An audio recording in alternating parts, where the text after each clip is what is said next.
You're tuning in to the Black Hollywood Live Network, featuring news, interviews, and commentary on all things Black Hollywood. Hollywood redefined. From Los Angeles, California, presented by Maria Menounos and streaming live thanks to Akamai Technologies. This is Black Hollywood Live, Geek Nerd Tech, featuring a weekly roundup of tech news and gossip. Black Hollywood Live, Hollywood redefined. You're listening to Black Hollywood Live. And now, the host for Black Hollywood Live, Geek Nerd Tech.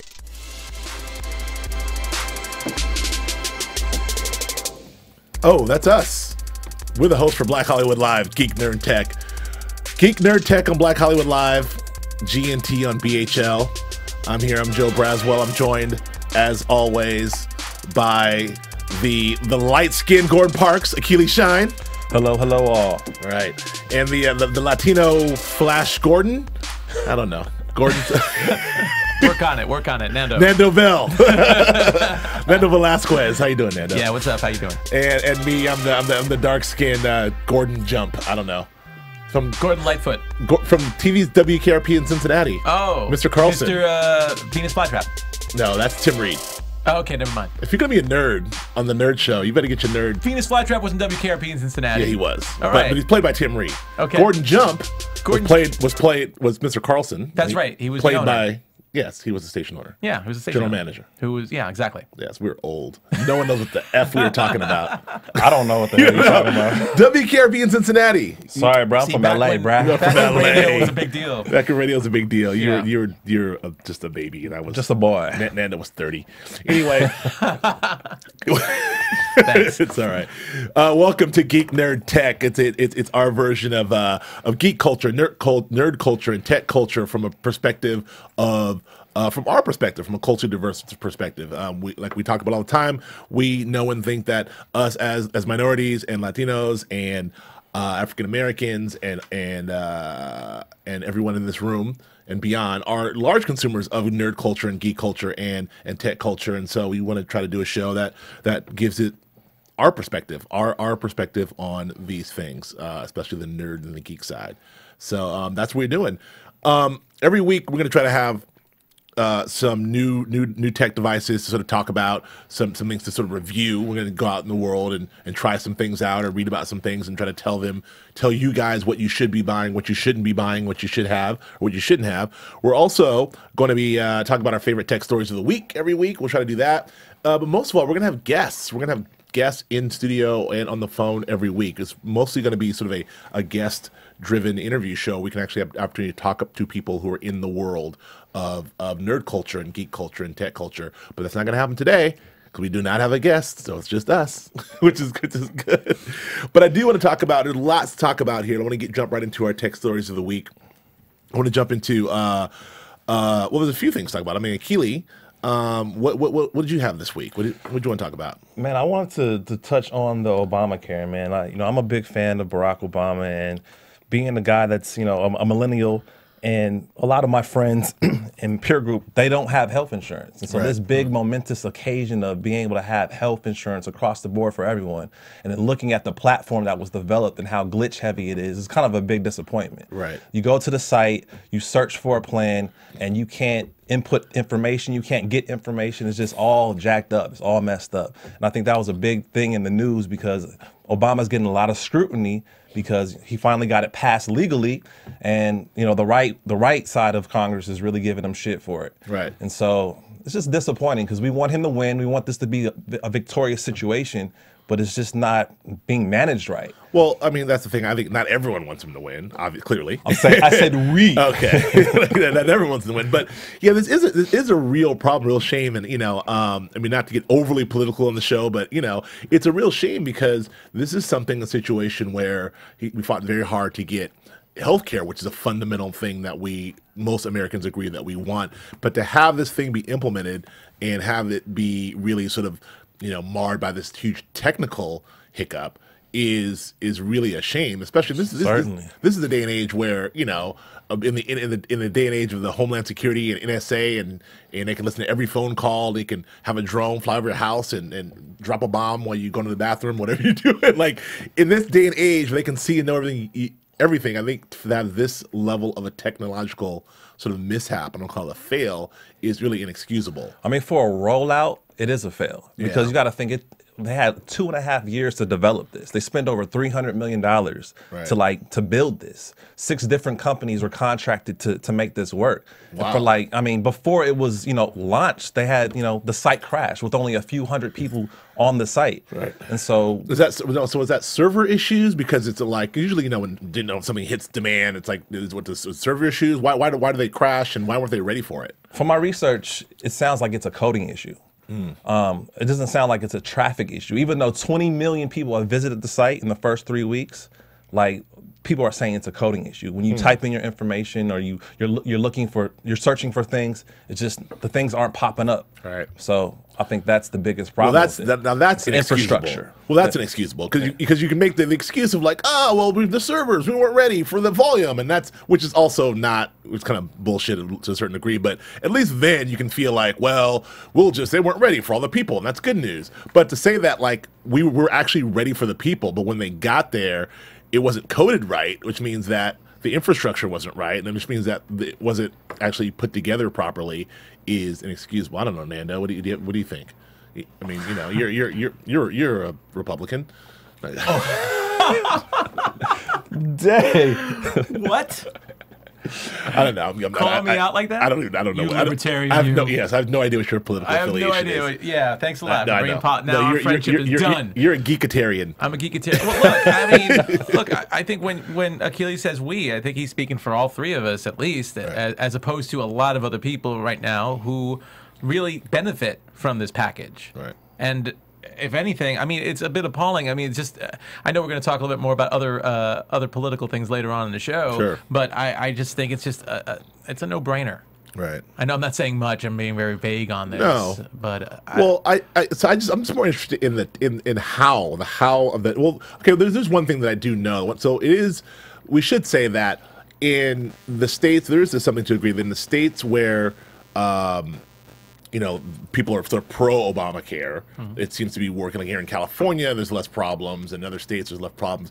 The problems are the red states that are with the governors that are opposed to Obamacare. They shockingly are having more problems. And, it's hard to really run things from a federal level, like at a federal level, without help of the individual states, without what state level government helping you out, or without even your municipalities and each of these big cities helping you out. So, I mean, this is kind of the Republican, this is kind of the GOP point, which is like, big government can't do everything. You need our helps. But at a certain point, it's the law of the land. Can't we all sort of like, help to push this thing through, or is it just simply it's bad code? I mean, I think you hit it right on the head, man. It's a technological issue and it's a management issue because you roll out something this big, like you got to have your ducks in a row. You got to have your I's dotted and your T's crossed. And I feel like, Obama, was promoting it hard. He's going hard for it, as he should. And so he should have had his team strong. And I feel like it's just a bad look. And of course, they're going to use it to, push their agenda. Told you it wasn't going to work. Right. You know what I mean? So big government can't do everything. I get it. Well, so what's the prognosis? What are we looking at? Like, is it? I mean, what is the fix? How is the fix? Is it too late? Has the damage been done? Is it like slowly? I mean, what's the fix for this? I mean, there's 2 schools of thought. One school of thought is you could just fix it, change the code, or it might have to be a complete overhaul. And if it's a complete overhaul, then it's definitely a failure because how much money has been invested, how much time has been invested. And so I would give my man 6 months. I would give him till February, March to get it together. You know what I'm saying? And then we can make our judgments then. No, well, I want healthcare, and I'm a fan of Obama and the White House, but this is inexcusable. So get it together, brah. Get it together. All right. So next, that's my thoughts on that. I mean, let us know how you feel about that as well. You can, via Twitter and on iTunes and everything else. So also, what else happened? I mean, Akili, I know let's shifting gears, dramatically. Yeah. There was also a big announcement by what's the company, RIM? Well, yeah, BlackBerry RIM. Yeah. And what happened? Man, so I was just this story was interesting to me because 5 years ago, everyone had a BlackBerry. Right. Like that was like the phone that you coveted to have. And like now, the landscape is completely different. It's Right. it's an iPhone, Android market. BlackBerry is nothing. Gone. But what was really dope about BlackBerry was BBM, BlackBerry messaging, where you're able to have an IM platform where you could quickly, efficiently, send messages to your friends. It could be a one-on-one chat, it could be a group chat, you could send photos, you could ping, and like those things were so cool in 2008. And like fast forward now, like the market has exploded with different IM platforms. And where is BlackBerry? Well, okay. Not in the discussion. Here's big. So I was an early iPhone. I was an early adapter on the iPhone, and I had the BlackBerry, and I think the last BlackBerry I had. I mean, it has to go back to, I don't know, 2000. I had the first generation iPhones. So when did iPhones drop? I don't remember. iPhones dropped about 2007. 7? Yeah. Okay. So 2007, that was my last BlackBerry, and I was a diehard BlackBerry guy, to slow convert to the iPhone, which I've been an iPhone ever since. My point is, I was never a big BBM guy. I think by the time that was happening, I wasn't really on BBM. I think BBM sort of really got popular, at least what I know, maybe like in 2008-ish, where people were really like on the BBM. So I never really understood, because to me, like the difference between like texting and BBMing, or even what I'm doing with my iPhone now, because if you have another iPhone, it's like instant, like it's direct. Like I can text you, you get it, I get it back. It's pretty instant. So I never understood what the big deal with BBM was. So can you explain to me what BBM versus texting is or was? I mean, in 2008, BBMing someone versus texting someone, it was more efficient, more faster. It had a better utility purpose to BBM. It was faster. Like you would get the message, you would see that they read it. Like it was just easier instead of feel like it was going up to space and then coming back down. The workflow was easier. Right. Like for instance, if you text someone, you have to press send. Versus with BBM, you text, you return, that sends, and you keep texting. You hit the return key, it sends. So like it's just a faster workflow. Right. It would just made it easier for you to correspond and communicate with your friends. Got it. And versus a text, if you do a group text, like it's hard to interact with multiple people. Versus BBM, like it's going simultaneously almost. Okay. So in 2000, for me, I never really saw BBM. I never really used it, so I didn't really feel it. But so the people that were like, I keep staying with BlackBerry because of BBM, and then they all went away, and God bless BlackBerry, went away. So now BlackBerry makes this announcement: we're bringing BBM to the Androids and the iPhones. Why? What does that mean? Why do I care? I think the strategy for them is really to capitalize on their brand equity, what little left they have, Right. Because I mean, BlackBerry is not a major force in the marketplace. People aren't buying those devices anymore. So this app was kind of like their premier feature. And so to be able to have it cross-platform now, I think is a good strategic move. And you got to think, like in one day, 10 million people downloaded the app, which is pretty significant. Yeah. And so it shows that there is still a demand and a want for at least BBM to be successful, even if it's for nostalgic purposes. Hey, I remember using BBM, or if it's for a utilitarian perspective. So wait. So was the app free? the app is free. Okay. I downloaded it. You have to wait in line. They send you a pin. A pin code, and then once you have your BBM pin, then you're back in the game. All your friends that have BlackBerries now, you can communicate with them. All two of them.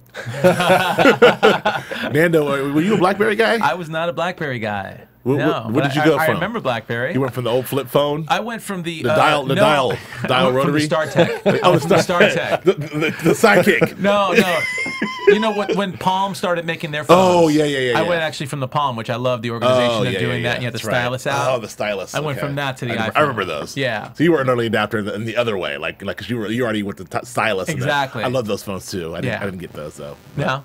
No, I didn't. I want the stupid The BlackBerry. keyboard was too damn small sometimes. It was a little bit of a pain, but yeah, I dug those. So. So I mean, so what do you? So as you're like me, do you get it? Do you understand it? Will you use it? It's not something that I've tried. I've heard about it, and I haven't downloaded it yet. I didn't, I got to download it. I've actually used some other texting apps that are out there on the iPhone, like GroupMe, which is a really nice one. What's that? GroupMe is a great one where you have all your friends, and you're just texting them, and it's free, obviously, so you don't have to worry about anybody who doesn't have enough time or enough text per month. and it could really follow a thread, and you just keep getting alerts and notifications every time. So it's been really helpful. I have a bunch of like groups that I'm a part of, like projects. Sounds like Grope Me. Well, maybe that's the adult version of it, but it's GroupMe. Okay. So that's a really good one. I haven't compared that to BBM, but I'm definitely willing to take a look, and maybe in a future show we'll compare the two because I think GroupMe is really good. Well, so what's your final thought on BBM? Are you you were a BBM dude, right? I was a BBM Okay, dude. so you're excited about this. I mean, I'm excited about it because of the nostalgic aspect of it. Right. Like, a lot of my friends still have, like a few of my friends have an iPhone and a BBM, and they only have a BlackBerry because of BBM. Right. And so now with this app, it's like now you're able to, have the best of both worlds essentially on your iPhone. Nostalgia's good, but it wears out after. Yeah, isn't That's it? the Like, only no, thing. it is this, and I know because I know with and with everything you get used to something. Like I remember, when the iPhone first dropped, and everyone's like, I can't. There's no tactile screen. I'm touching a glass. Touching glass is weird. Yeah. And now everyone's like, touching glass is no big deal. But and even recently, we saw this with the new rollout, the new OS 7 rollout. Yeah. Everyone's like, I don't know, it looks weird. It's moving. And you now get used to it. Exactly. they get used to it. So is this? I mean, so is this a case where like, is it really that much more functional? Is the functionality really? Because do I need to jump back to the BBM? Am I gonna be like, oh, BBM, this is more efficient, or will I've never missed it? I'm comfortable with using iMessage. Yes, So I mean, okay. BBM is cool, but I think I can get the job done with iMessage. Like you said, there's other apps that's out. Like you have Snapchat or like WhatsApp, and the one that you referred to, GroupMe. GroupMe. Right. Yeah. So I mean, in terms of it competing with these other apps, like I don't really see it as a competitive force. It does have a brand. It does have a brand. It does have Yeah. a brand, and there is some loyalty involved in that. That's so what it is. I will give that. And as someone who hasn't had a BlackBerry, I'm no problem testing it out. Right. And I think that's really the best thing that you can do when you have that brand backing some new software. Right. All right. So- Well, we'll get back to that in a later show. We'll do a deeper dive on that and see if this lasts. My prediction is, it seems kind of gimmicky. It seems like a last-ditch effort for BlackBerry RIM to like just sort of stay relevant, and God bless them, but it's over. It's over. Sorry, Man. sorry, iPhones. It's over. Here it is.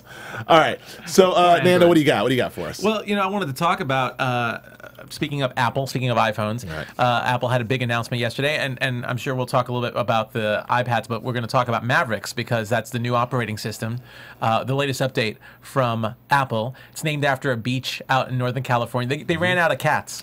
They no more ran cats. out of cats. They can't. Yeah, I don't know. So the best thing about They couldn't do Black. I was waiting for Black Panther. That's what I was looking for.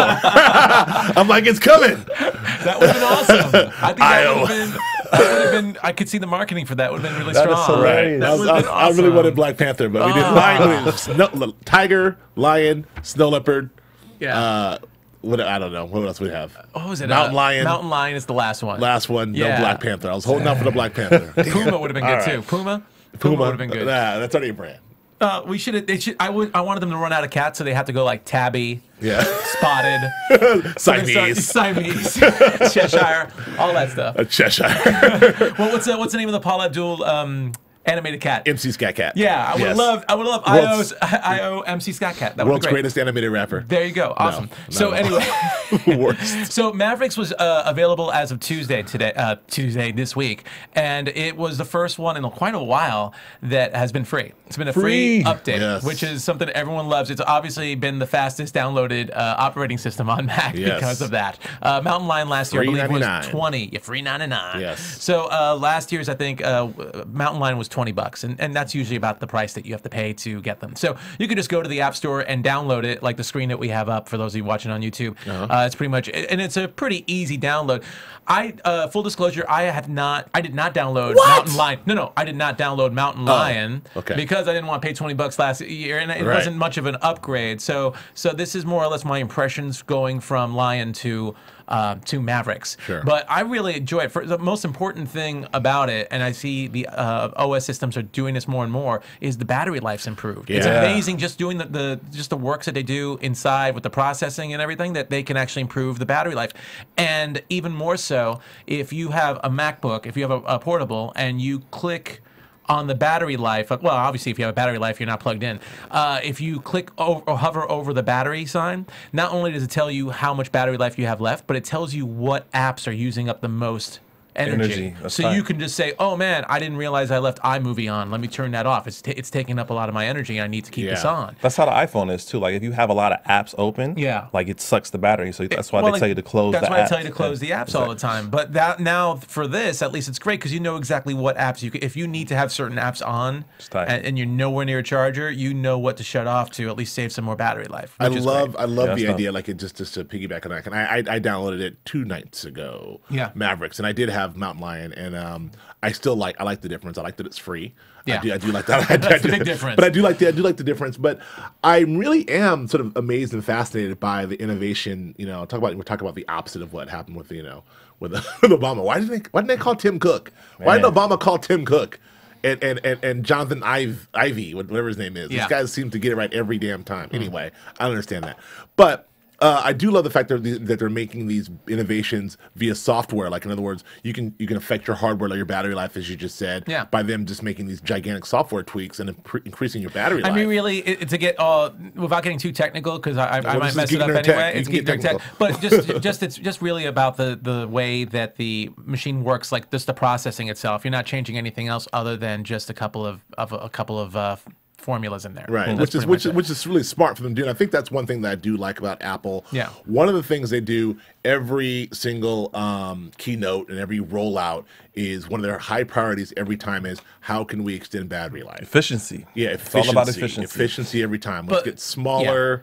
And longer. But let's be honest here. I mean, people don't just download. I mean, it's great to have battery life, but I think people usually want to see the bells and whistles. Of course. And True. that's not really a bell and whistle. No, but it's just a nice added extra. It is, but I'm just giving them maybe the props they don't get. Yeah. Every time they figure out a way to make the battery life longer, or maybe they don't. Maybe it's just something they say. Trust me. I was gonna say I think that's more of a marketing thing. Right. Like, you think really? Yes, increase battery life. You're like, oh, wow, 0.3% longer. Like, I knew it. Well, what's so funny about iPhones is they pack more and more stuff in, or not just iPhones, all phones in general, smartphones. They pack more and more stuff in there, and your battery life goes so you can't even you don't even have time to make a phone call sometimes. It's like because it's all the apps that you wanted and everything that you wanted that they sold you on. Meanwhile, your phone can barely make a phone call. So yeah, I hate that kind of stuff. But also, what's really good when you first open it up, they actually try to make it look a little bit like the new iPhone version. Right. So Calendar looks different. It doesn't look as bad as Calendar on the iPhone or the iApps. Actually, it looks more normal. Thank goodness. That was a little too much, but you could see that it's closer to what the iPhone and iPad have. I wonder if you're going to see, because there's certain things about this, back to the whole iPhone rollout. I do love people were talking about I guess because of the art direction of the design of this, and it's kind of, I do sort of like the minimalist design of the iPhone, but some people don't like it. It works for some things, it doesn't work for others. I think in some ways it works really, really great as far as the overall look of the phone, the font, and the overall art direction.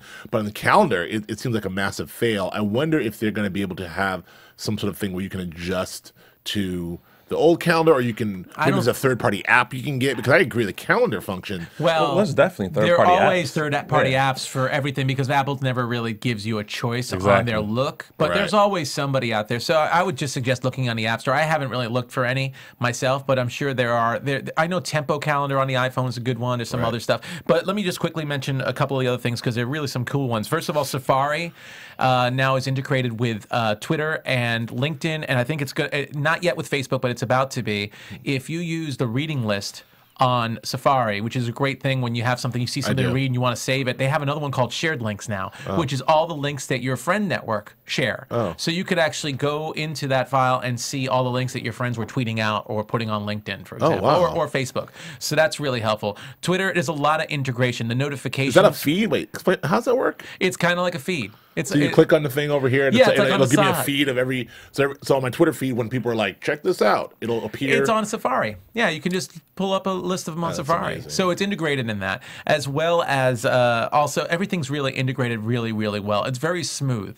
I like the notifications. I hear there were notifications in Mountain Lion. They seem to work really, really well. I used an app called Growl to get my notifications before. Don't even need that anymore. This is really, really good. When you have a new email, it comes up on the upper right hand. All these little things. And that's a Mountain Lion feature, by the way. Yeah, but they've improved. From what I've read, at least they've improved on it. Well, they've added a reply button, so now when it comes up, Yeah. it'll say like, and it was Achilles Shine, and it'll say reply, and I'm like deny. But normally, Yeah. no. And But then, and then not only is the integration with social networks, but also, I mean, Apple was bragging about this, and I know people like to joke about Apple Maps, but it's a lot easier now. It works more on the screen on a computer as opposed to on your iPhone where you can get Google Maps. First of all, you can always use Google Maps on your computer anyway. Yeah, sure. But it's great to go into a calendar and try and find a location, and Apple Maps opens up automatically and tells you how far and how long it'll take.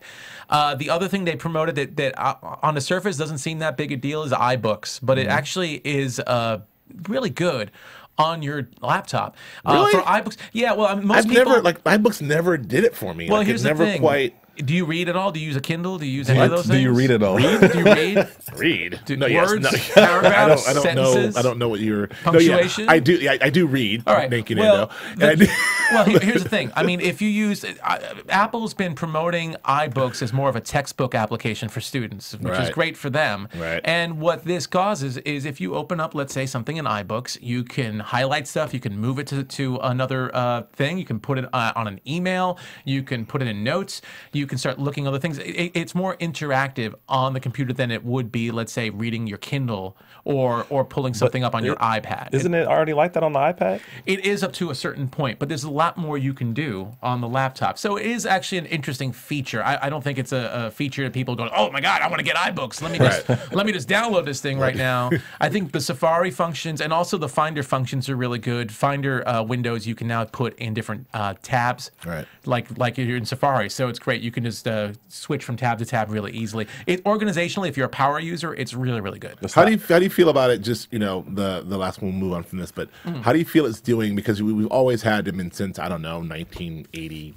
We've had this sort of 1982. We've had this like Windows versus whatever the Mac operating system would be at the time, and it seems like there's always this back and forth. Like Mac would come out with this great OS, and then, in my opinion, Windows sort of copy it, and then do a version of that, and then it's always been sort of that. And it's like Windows has been in this constant battle to sort of get their operating system like Mac, but now it seems with this new version of Windows, and that I think this what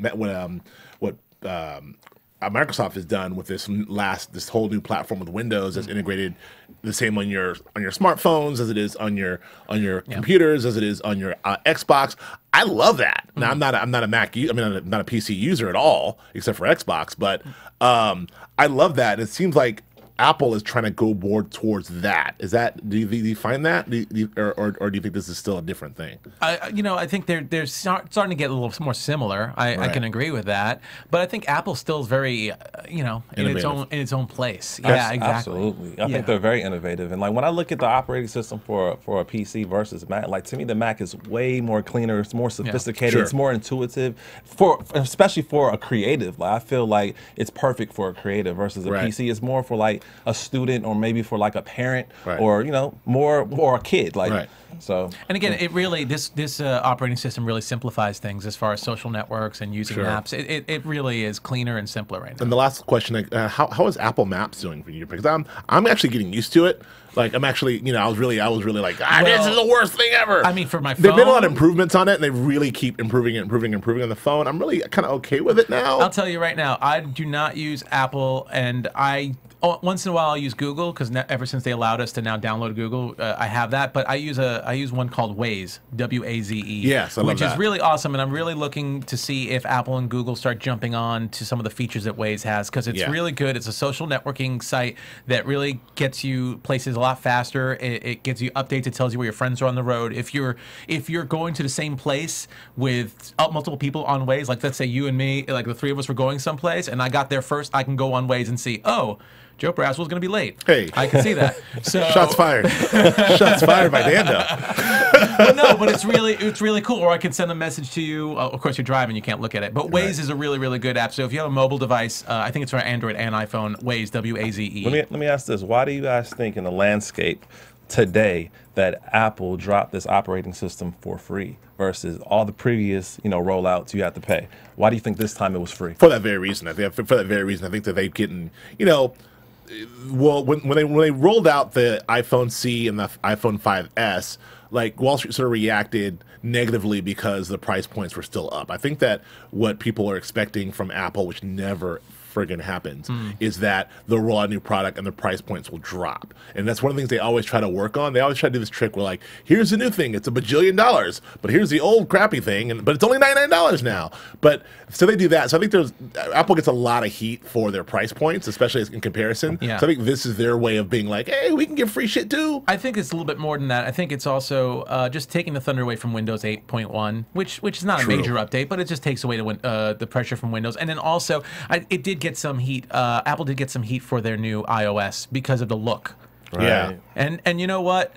The features are great. All the critics say they love the features, but everyone keeps harping on the look. And that's the first thing. And the first thing I noticed when I downloaded this for free is it looks awesome. And you know what? Why do you want to spend $20 on an operating system if it ends up looking like the operating system you weren't happy with on your iPhone? Yeah, You fair know? enough, fair enough. So I think that's part of it too. It's kind of almost like giving a little customer service back.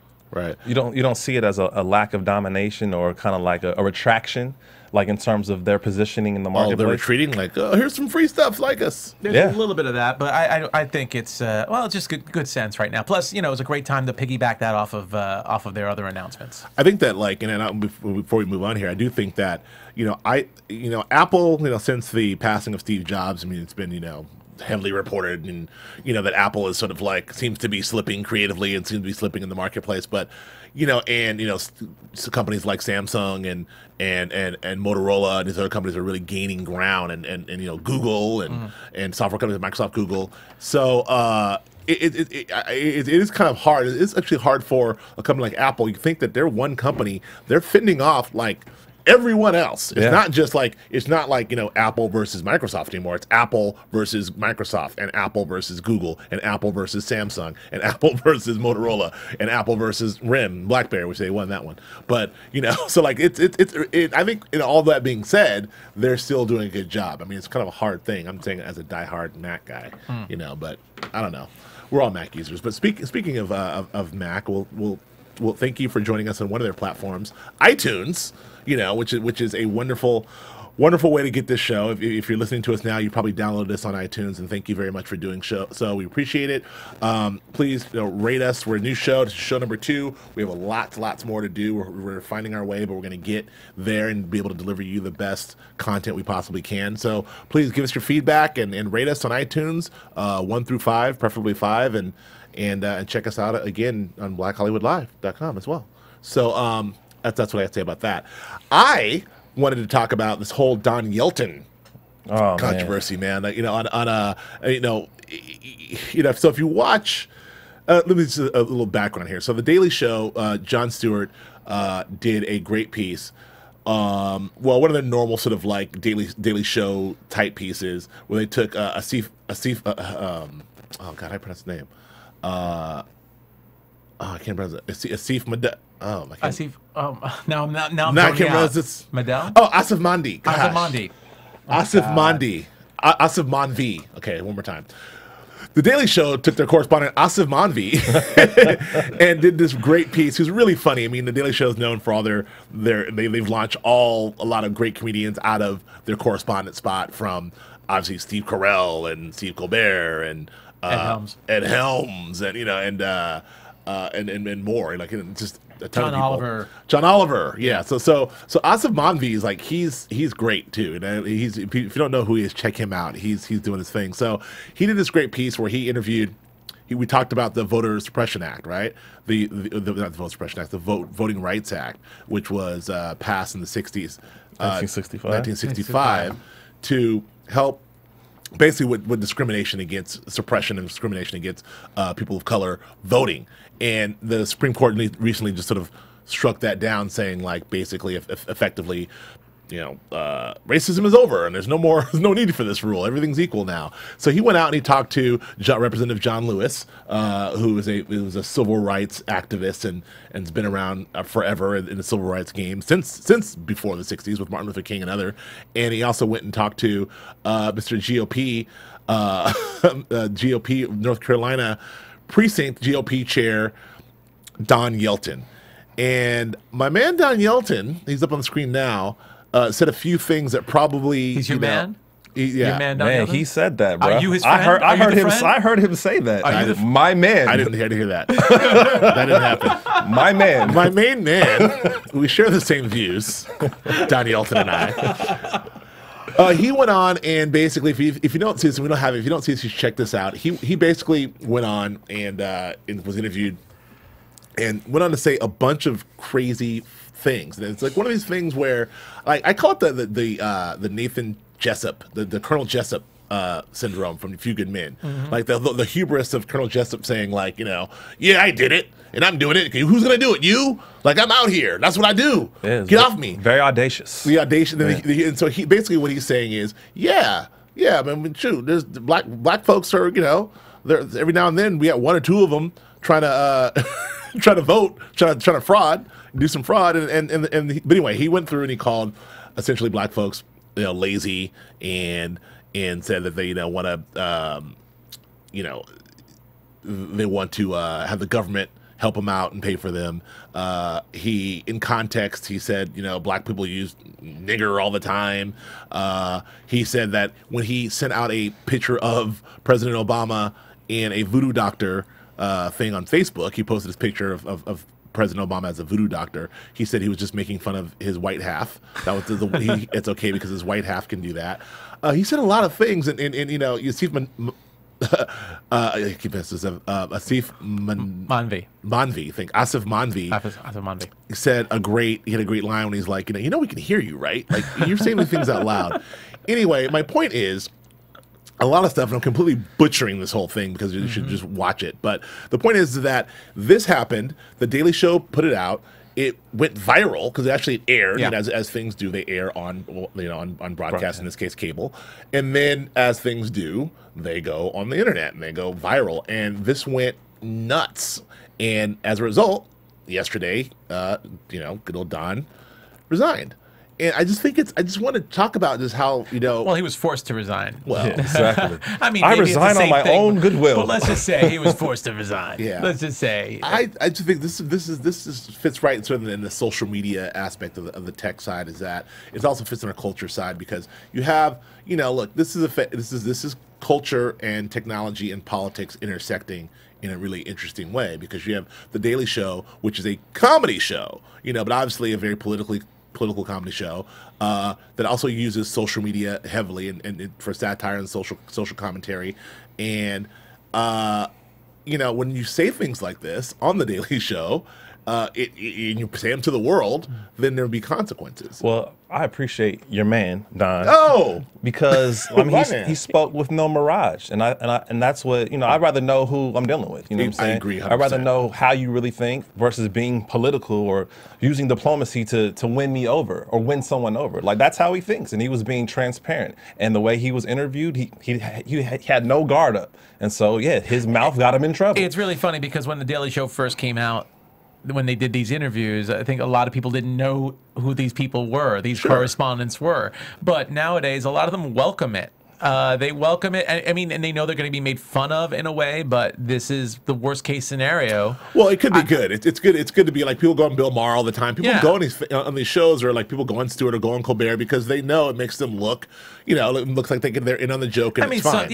As long as it looks like they're in on the joke, that's the secret. Here was something that got shot that apparently this guy thought he could be really funny. He thought he was at I don't know. He thought it was at a. I don't think he was trying to be funny. Yeah, I definitely don't think he was trying to be funny. Well, I think he was being sincere. He was being sincere, but he was being very open, and the way he was talking, it was like that's the kind of thing that you shouldn't be saying on TV. Obviously, you shouldn't be saying on TV at all. Look, I'm not trying to make him sound a certain way. I'm just saying that. I was just as shocked as everybody else when I saw him say that stuff. Well, I agree with you, Akili, 100%. Like I love this. I love it because not that he got, not that he had resigned or whatever else. I mean, I'm glad he did, but but I love it that, he was able to. I want to know who these people are. Like, I don't like the whole idea of like we're gonna say these things in the shadows, and then if this is what you believe, then this is what I believe. And he was very like, look, man, this is how it is. Who would this have is thought what's that going the on. Daily Show could actually just do this as opposed to all the other Right. Yeah. That's all very the interesting. other networks that do this, that a comedy show. I mean, a relevant comedy Right. show. Some people, I mean, there have been polls that more people get their news from the Daily Show than they do from like CNN. So, but how amazing is this, that the effect that this show has, that it actually causes an upheaval in North Carolina? Well, I just if it brings things like this, I think the object of the Daily Show is to inform and entertain, and so I think in this case, this is a case of them informing and entertaining, because he was funny, because Asif Manvi. Oh, I said it right. Was very informative and funny, but like, but I think that like in this case, it informed us that we need to know who our representatives are. Yeah. Like you see them on the paper, or you read it, or you read them online, or you kind of see a soundbite here or there, and you kind of think, oh, good old Don. I mean, he's great. I think but to see this, it's like, oh, and I'm sure there's plenty of people who are like, finally he said it. Thank God. I mean, I had some conversation with some of my Republican friends. Earlier today, actually, this morning, and they were via text, and a couple of guys were going like, "Well, he shouldn't be on the Daily Show. Like they're going to manipulate his words." I'm like, no, this wasn't some liberal comedy trick. Like he said it. But I think they were very strategic in who they casted for the spot. You know what I'm saying? I think they knew going into it that the dude was dumb, and they could probably draw that out of him. He's GOP leader, brother. Like there's he's one or two. He's a precinct chair. I don't think they could have picked between him and there were other people. I think they just got the guy they wanted for the story. I don't think they were really trying to bait him or bait someone like that. No, but I think you're right. They probably did some research. Like we don't get this man. This dude's gonna say some shit. Yeah. like you get Boehner wouldn't say anything. Probably, but not This to the guy's extent gonna that say it some happened. shit. But not to the extent. This was a gold mine for them. They didn't even realize. Anyway. So, but I'm really curious to see I what this was does. making fun of my white half. What? Yeah. I'm really Anyway. curious to see what this does for the Daily Show as far as interviewing a lot of local politicians who are familiar with this, knowing that if you say something wrong on the Daily Show, even for comedy, Right. it'd be pretty funny. Yeah. Well, so check that out, please. Check it out on the Daily Show. You can see it on the Comedy Central website, and it's everywhere. Just Google Don Yelton Daily Show, and that's everywhere. Yeah, I want to really just quick get to one gadget review, because I don't think we have time for all 3 gadget reviews, but we'll get to one gadget review, which is I'm very, very, very interested in the return of TiVo. Okay. Because I was a huge TiVo guy. I was an early adopter on TiVo. I'm I excited. loved it. I loved the boop, boop, boop, boop, boop, boop. It changed the game. It was a CTGer. It changed the gamer. I'm totally excited to talk about it too. So, so TiVo. I mean, look, I still have a TiVo from a couple of years ago. I have a lifetime pass on it. I love it. I use it. I have a Time Warner. I have a regular cable subscription, but I actually have it plugged in. But this new TiVo, which came out a couple of months ago, the Romeo Plus and the Romeo Pro, they're 2 different versions of it, is a phenomenal device. You can record up to 6 programs at once. Right. If there are 6 things on the TV that you can watch at the same time, then kudos to you, That's man. wow. That's real for me. That's real for you? Yeah, Okay. that's real. Right. I have conflicts all the time. I could take 4 Awesome. things right now. All right. I have conflicts all the time. Wow, I have conflicts, but I don't think I have conflicts for more than 4. But anyway, because there's only 4 there's 4 or 5 networks. Some geek, 5 networks. some geek I you guess. are. Some nerd you are. I know, right? Well, I can't watch everything. But anyway, with TiVo, Romeo, and Pro and Romeo Plus, you possibly can watch everything. Anyway, so you can record up to 6. It also includes Hulu Plus and Amazon. Of course, you have to subscribe to these services. Netflix, Pandora. You can pull stuff off the internet. It's really, really good. And one of the features when these 2 devices, the Romeo Plus and Romeo Pro, came out, they said they were going to have streaming on your mobile devices. Right. So the new TiVo app just came out on iOS devices only. It'll be Android early next year. And with this device, as long as you have a Wi-Fi connection for the time being right now, I could be here and I could have recorded something on my TiVo and say, oh, I want to watch that, and I could stream it on my iPad or on my iPhone. No, that's new. No, that's new. brand new, and Yeah, that no one is does that. serious stuff. Actually, I have Time Warner, and the DVR they gave me, I can watch shows that I recorded on my iPad as well. Oh, you can? I can. Yeah. Okay. All right. All right. Let's move on then. No, right, I've never heard that. No, well, Uverse, I have Uverse, and I love Uverse. Yeah. But Well, ahead. let me tell you about this app because at least I'm sure there might be some improvements on it from the Time Warner. First of all, I'm not a fan of the DVRs that usually come with like Time Warner or Comcast or any of those. God. I just prefer the simplicity of the TiVo. So I agree. Yeah, absolutely. So with what the exception of the AT&T Uverse is really a great platform, great interface, great DVR. Okay, I haven't tried Shout that out one. to Uverse. Go ahead. Cool. But what I really like about this is, when you're streaming, a lot of problems with streaming is depending on the bandwidth that you have. Sometimes it's a little choppy. Right. So what's really cool about the TiVo app is you can actually say, can you please partially download some of the show? So you download a few minutes of the show, and then you can start watching it from there. And this way, at least you get to catch up to it, which is really good. Now, this only works for TV shows that you have recorded or started recording on your TiVo. So you can technically see a show that started recording 10 minutes ago and watch it from another location. And there are some still just trying to work out. I guess not every single show due to copyright laws can't really get broadcast, so you might get stopped on some things. Okay. But it's a really, really interesting app. TiVo is great. I mean, for all you people who love TV, I think TiVo is phenomenal, and it's an extra buy to own one of those things. What's and the it's a little price extra point? work. What's the price point on it? I believe it's $5.99. I think there's several. It starts around $4.99 and $5.99. Yeah. All right, that's kind of steep. But okay. So just two quick things. I have three quick questions for you. First question is, how, for those of us who have Uverse and have DirecTV and have Time Warner, how does this help with the integration of what you're doing? Is it because you buy the separate box? That's always confusing to me. Well, first of all, it's you buy cheaper. a separate box and it's like, well, which do I? How does this work? It's cheaper on your cable bill for starters, just because you do need special cable cards that your cable provider can install for you, and the cable cards are cheaper. They're still property of the cable company, but they're cheaper than having a box. So this would be instead of. So no, I would go to Uverse. You don't need a box. Yeah, no box. Just I got the TiVo. And then bring give me the someone to card. install it. There's some extra cost, but Great. again, I just find it completely helpful. Question number two. Yeah. The TiVo remote, which was also great and simple. How is it in terms of being able to control other devices like your Blu-ray player? And that was my other issue, like with the old TiVo remote. It was like, I didn't have it for. It works on my TV just fine. Okay. The one I have. I have not tried anything new with it, so Right. I'm not sure. But I love the functionality of it. Everyone's familiar with the boop boop. Yep. From the remote. I mean, the Sure. remote's great. It feels good. It operates really well. And last question is, how is it in integration with these two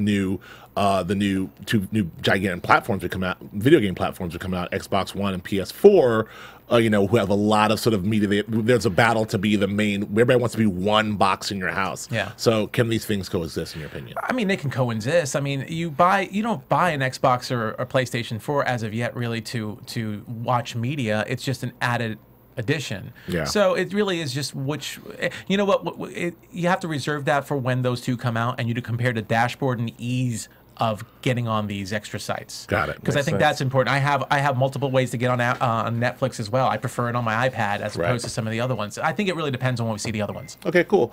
Well, thanks, Nando. That's a hot. I'm checking it out. I really want to do it. I've been wanting to do it. Get back in TiVo for years. I'll drop my $500 and try it out again. I think that's it. That's all we have time for. We'll get to my race cars I have these race cars I want to talk about. Self-driving race cars. We'll get to them one day. We'll talk about the new iPad Air next week as well. Yeah. But for now, Nando, where can we find you? You can find me on Twitter at NandoVel, NandoVel. Keely Shine. Yes, you can find me on Twitter at Akili Shine, AKILISHINE. And I'm Joe Braswell. You can find me on Twitter at Joe K. Braswell. Also on Instagram at Joe Braswell. This is Geek Nerd Tech, GNT. Thanks for joining us. We'll see you next week. From producers Maria Menounos, Kevin Undergaro, Phil Svitek, Dario Kristen, and the entire BHL staff, we would like to thank you for tuning in to the Black Hollywood Live Network. If you have questions or comments, tweet us at BHL Online or email us at info@blackhollywoodlive.com. For more exclusive content, visit blackhollywoodlive.com. This has been a presentation of the Black Hollywood Live Network. That's all. The views expressed here are those of the host only and do not necessarily reflect the views of BHL or its owners or principals.